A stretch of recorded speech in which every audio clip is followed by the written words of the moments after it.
বাংলাদেশে আক্রান্ত সংখ্যালঘুরা ক্ষোভ প্রতিবাদ মতুয়া মহাসংঘের। গত বৃহস্পতিবার রাতে গঠন করা হয়েছে অন্তর্বর্তীকালীন বাংলাদেশ সরকার, তবুও চলছে অশান্তির আবহ। জায়গায় জায়গায় আক্রান্ত হচ্ছে সংখ্যালঘুরা, বিশেষ করে ওপার বাংলায় থাকা মতুয়া ভাই বোনেরা। এবার সেই অভিযোগ গর্জে উঠল এপারে থাকা মতুয়া মহাসংঘ। শুক্রবার ঠাকুরনগর ঠাকুরবাড়িতে সাংবাদিক সম্মেলন করে সংখ্যালঘুর উপর নির্মম অত্যাচারের প্রতিবাদ জানান কয়েক একশো মতুয়া ভক্ত।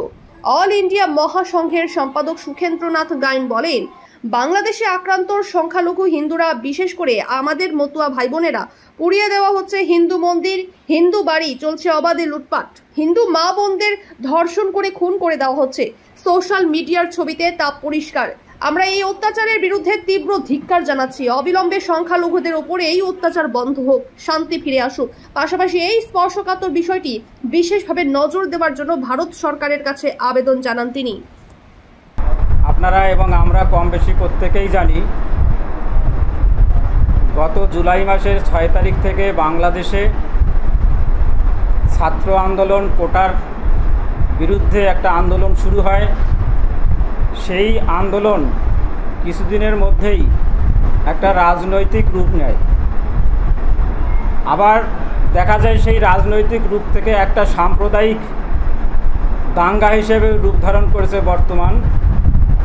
গত আগস্ট মাসের 5 তারিখ বাংলাদেশের প্রধানমন্ত্রী পদত্যাগ করার পর, যখনই তিনি বাংলাদেশ থেকে পদত্যাগ করে ভারতে চলে আসলেন, তারপর থেকে বিশেষ করে বাংলাদেশের যারা সংখ্যালঘু হিন্দু, তাদের উপর একদম লাগাতার একটা অত্যাচার চলে আসছে এখন অবধি।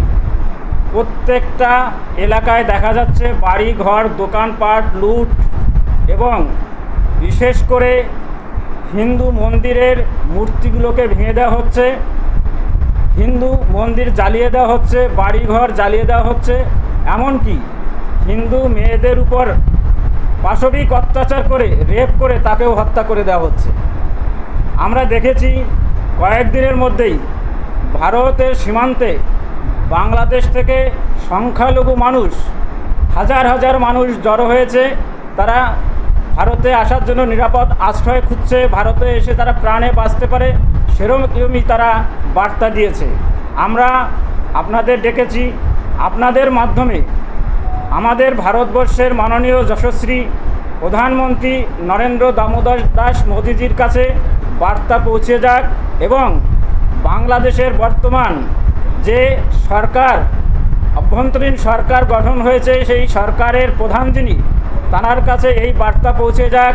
আমরা অবিলম্বে হিন্দু নির্যাতন, সংখ্যালঘুর উপর যে নির্যাতন, সংখ্যালঘুদের যে গণহত্যা করা হচ্ছে, সেটা অচিরেই বন্ধ হোক এবং বাংলাদেশের শান্তি ফিরে আসুক, এই বার্তা তাদের কাছে দেওয়ার জন্যই আজকের এই প্রেস সম্মেলন আমরা আয়োজন করেছি।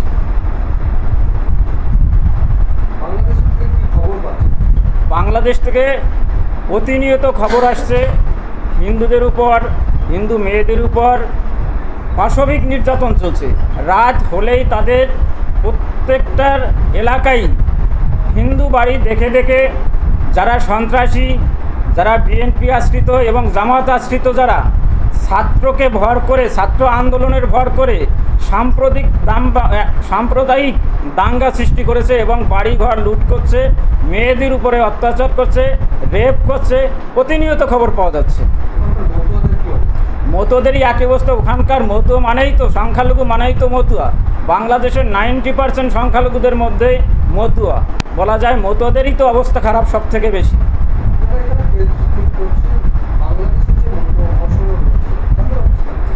তারা মুখ খুলতে গেলে তাদের কাছে আরও বিপর্যয় নেমে আসবে, তাই তারা মুখ খুলতে পারছে না। কিন্তু তারা পাশবিক অত্যাচারে অত্যাচারিত। এখনও পর্যন্ত যেটা দেখা যাচ্ছে, ঠাকুরবাড়ির উপরে তেমন কোনো প্রভাব পড়েনি এই নির্যাতনের।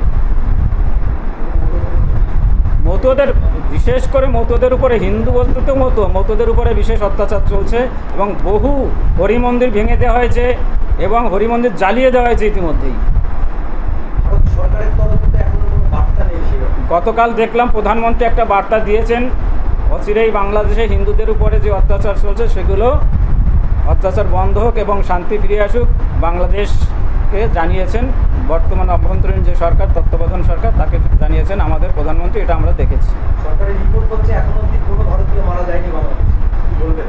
এটা তো সম্পূর্ণ মিথ্যে কথা, কারণ তারা তো চাইবে ধামাচাপা দিয়ে সব কিছুকে তারা মেনটেন করে রাখতে। ধামাচাপা দিচ্ছে বলছে। ভারত সরকারের কথা আমি বলিনি, বাংলাদেশ সরকার। ভারত সরকার বলছে মারা যায়নি, সেভাবে তথ্য পৌঁছায় নাই। কিন্তু সোশ্যাল মিডিয়া দেখলে দেখা যাচ্ছে কত মারা গেছে, কত অত্যাচার হয়েছে, সেটা সোশ্যাল মিডিয়ায় আমরা বহু পেয়েছি। আর কি সত্যতা যাচাই হয়েছে সোশ্যাল মিডিয়ায়? না, সত্যতা যাচাই হয়েছে। আমরা যেটা দেখতে পাচ্ছি সোশ্যাল মিডিয়ায়, বাংলাদেশের যে নিউজগুলো আছে, বাংলাদেশের নিউজগুলো তো যথেষ্ট যাচাই করেই বলছে যে না, এইভাবে অত্যাচার হয়েছে, এত মারা গেছে। গতকাল ঢাকার ইন্ডিয়ান ঢাকেশ্বরী মন্দিরে মহাসংঘের পক্ষ থেকে বাংলাদেশে যারা মানে সংখ্যালঘু যারা রয়েছে তাদের পাশে আপনারা কীভাবে দাঁড়াতে চাইছেন? আমরা দাঁড়াতে চাইছি, আমরা ভারত সরকারের মাধ্যমে দাঁড়াতে চাইছি। ভারত সরকার তাদের প্রোটেকশান দিক, আমাদের এই দাবি। আমাদের এছাড়া তো কোনো কিছু নেই। ভারত সরকারের কাছে আমরা দ্বারস্থ হয়েছি। বাংলাদেশে যারা মতুয়ারা আছে তারা শান্তিতে থাকুক, নিরাপদে থাকুক, তাদের প্রোটেকশান দেওয়া হোক। প্রাক্তন প্রধানমন্ত্রী শেখ হাসিনার সময় কি সংখ্যালঘুরা সুরক্ষিত ছিল বলে মনে করেন? অনেক অংশে সুরক্ষিত ছিল, এটা আমরা বুঝতে পেরেছি এবং দেখেছি। সেরকম কোনো গতকাল ঢাকেশ্বরী মন্দিরে ঢাকা সেই কামেই জামায়াত ইসলামের যিনি প্রধান বাংলাদেশ, তিনি গিয়ে ওখানে বলেছেন যারা এই কাজটি করছে আমাদের নাম করে তারা দুর্বৃত্ত, কি বলবেন? অবশ্যই, কারণ এই আন্দোলনটা ছিল ছাত্র আন্দোলন। নিশ্চয়ই ছাত্র আন্দোলন নয় এটা। ছাত্র আন্দোলনের উপরে ভর করে, ছাত্রদের সামনে ঢাল করে যারা জামাত এবং বিএনপি আশ্রিত দুষ্কৃতী যারা, তারাই এই অপকর্মটা করছে, তারাই অত্যাচার করছে। আমরা আজকে পিএমকে আবেদন জানাচ্ছি এবং কপি টু আমরা রাষ্ট্রপতিকেও আবেদন জানাচ্ছি, যাতে বাংলাদেশে অচিরেই শান্তি ফিরে আসুক।